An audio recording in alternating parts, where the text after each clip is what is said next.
Continuation చదవండి అండి. అంటే జనరల్గా ఇంగ్లీష్ బైబిల్ ఎలా ఉంటుందంటే వి హోప్ అని చెప్పి ఉంటుంది. అంటే మేము అనుకున్నాము ఇలా నిరీక్షణ చూపించాము, లేకంటే గతంలో అని చెప్పి, లేకంటే ఏంటంటే హోప్ అనే పదం పాస్ట్ టెన్స్లోకి వెళ్ళిపోయింది. అంటే మేము నిరీక్షించాము, లేదంటే మేము విశ్వాసం నమ్మకం పెట్టుకున్నాము, కానీ అది ఇప్పుడు లేదు. అలా అయ్యిద్దని అనుకున్నాం కానీ అలా జరగల, ఆయనే లేడు అని.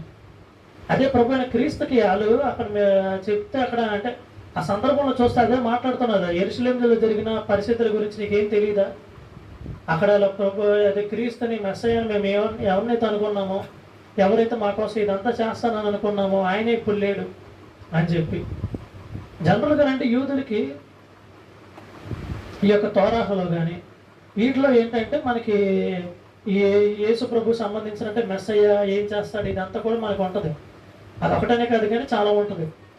వీళ్ళకి ఏంటంటే ఈ యొక్క కీర్తనలో దావీదు గురించి కానీ ఈ బాగా చదివి ఇంక అయ్యే పట్టుకున్నది ఏంటంటే దావీదు భూ సంబంధమైన రాజు, ఇక్కడ ఏలినవాడు.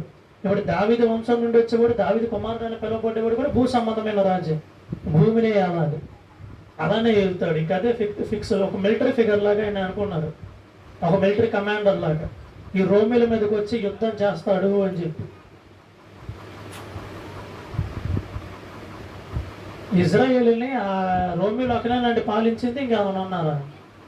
మళ్ళీ ఎందుకు మళ్ళీ ఎక్కడికో బబులోనీయులు ఉన్నారు, రోమీలు ఉన్నారు, మాదీయ పార్శిక సామ్రాజ్యాలు ఉన్నాయి, గ్రీకు సామ్రాజ్యాలు ఉన్నాయి, రకరకాల ఒకటితో ఒకటి స్లేవరీ చూస్తూనే ఉన్నారు. కాకపోతే రోమీలు కఠినం, మిగతా వాళ్ళతో పోలిస్తే ఇంకా క్రూరంగా కఠినంగా ఉన్న రాజ్యం ఇది. అలాంటి యొక్క రాజు యొక్క బంధకాల్లో ఉంటున్న యొక్క యూదుల్ని మెస్సయ్య వచ్చి విడిపిస్తారని చెప్పి వీళ్ళు నమ్మటం మొదలెట్టారు.